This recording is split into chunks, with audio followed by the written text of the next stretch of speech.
L'agriculture permet de travailler sur des produits ou des spéculations courantes connues du grand public, mais comprend également d'autres produits surprenants. Dans cette vidéo, nous souhaitons vous parler de quelques animaux d'exception qui garnissent le porte-monnaie de leurs éleveurs.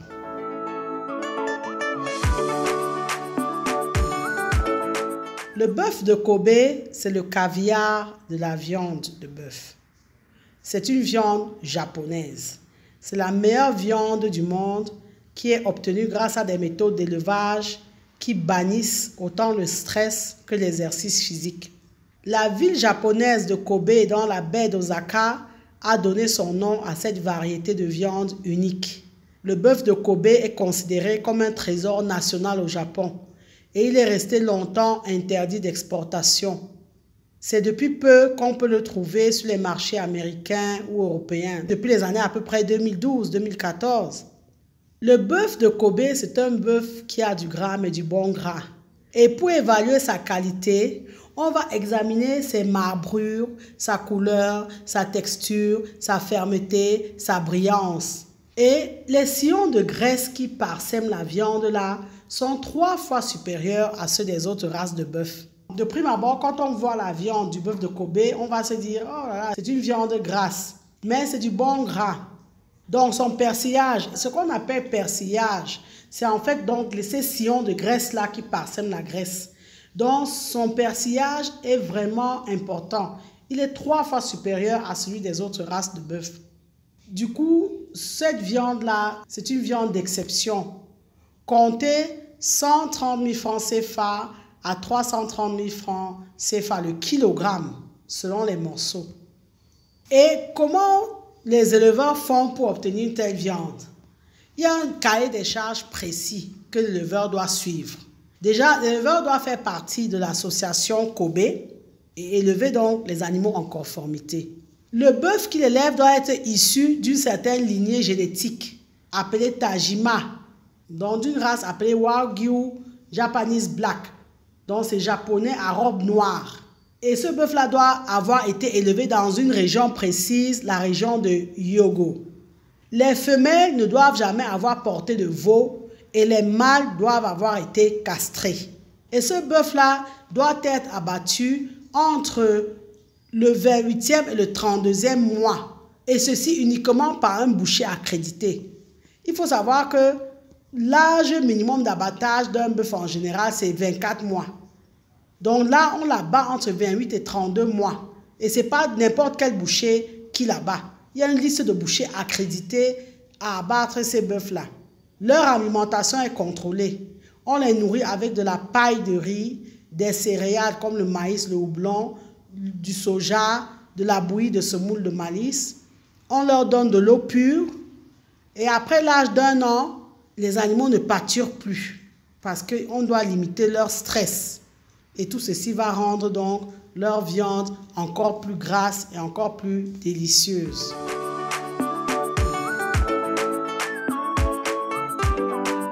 La poule Ayam Senami, c'est la reine des volailles.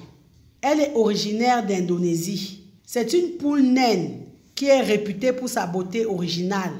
Elle possède un plumage entièrement noir. Il faut savoir que les poules Ayam Senami, qui sont d'un noir parfait, ont une très grande valeur en Indonésie parce qu'on croit qu'elles possèdent des pouvoirs mystiques. Donc ce sont des volailles qui ont un statut particulier dans ce pays où les familles qui la possèdent les considèrent comme porte-bonheur. Il se dit qu'elles pourraient permettre de communiquer entre le monde des esprits et celui des vivants. C'est donc une poule qui est particulièrement soignée par ses propriétaires. Malheureusement pour elle, elle est également utilisée comme oiseau sacrificiel pour élaborer certaines préparations médicinales. La poule Ayam Senami a pour particularité donc de posséder un plumage sombre, entièrement noir. Son bec est noir, ses barbillons sont noirs, sa chair même est totalement noire. Donc elle fait partie des 4 espèces de poules à avoir les entrailles noires. Et on explique donc cette particularité d'ailleurs par la présence d'un gène mutant dans son ADN. Et ce gène mutant entraîne une accumulation de mélanine et donc d'un pigment noir en excès. Ce sont des poules qui pèsent entre 1,5 et 2,5 kg contre 2 à 3 kg pour les mâles. C'est une poule facile à élever, hein, qui est rarement malade. Malheureusement, ce n'est pas une très bonne pondeuse. Comptez 80 œufs pondus par an. Comme toutes les autres poules, hein, elle a besoin de consommer les aliments complets, les céréales, etc.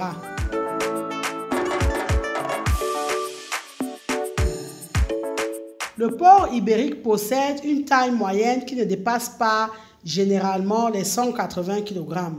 On le classe parmi les cochons noirs. On le distingue par sa robe donc qui est foncée et elle a très peu de poils. Elle a des poils de quantité réduite. Quand il est adulte, les yeux tombent devant ses yeux. C'est un cochon qui a des fines pattes plus allongées que celles d'un cochon normal, d'un cochon blanc.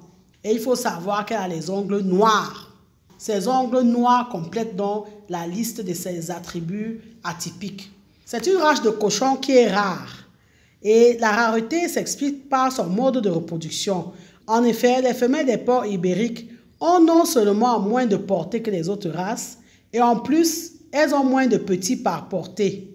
Et c'est un porc qui a une capacité unique et qui donne une des meilleures viandes au monde.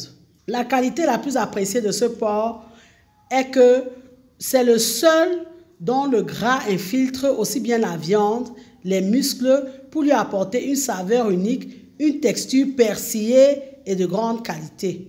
C'est un cochon espagnol et il s'alimente essentiellement du gland des chênes qui est appelé bellotas. Il peut manger jusqu'à 7 kg de bellotas par jour, mais il peut également manger les herbes et les plantes aromatiques. Les petits sont sevrés à l'âge de 2 mois et sont nourris donc au pâturage avec les adultes. On les élève avec un élevage à base d'alimentation 100% naturelle. Et une des particularités, c'est qu'ils sont élevés dans le calme. Et ce calme dont profite donc ce porc ibérique durant sa vie explique aussi la bonne qualité de la viande qu'il produit.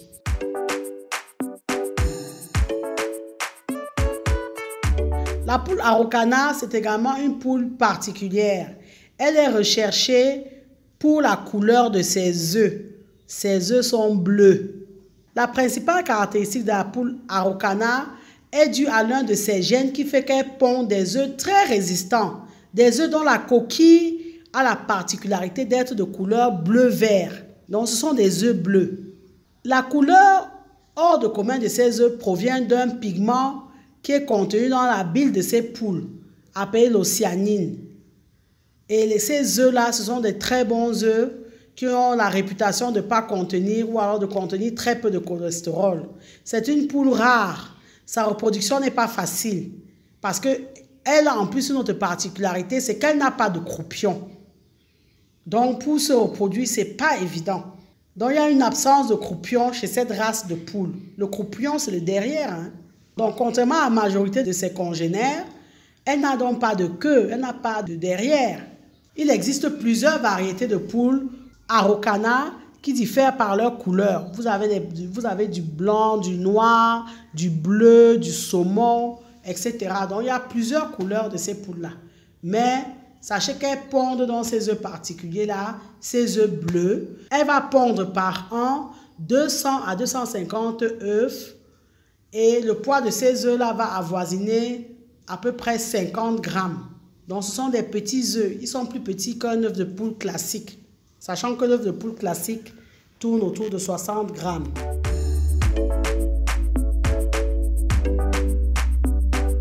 La poule marance est aussi appelée la poule aux œufs d'or. On distingue plusieurs variétés de marance. La marance noire cuivrée, la marance noire argentée, la blanche, la froment, l'herminée, etc.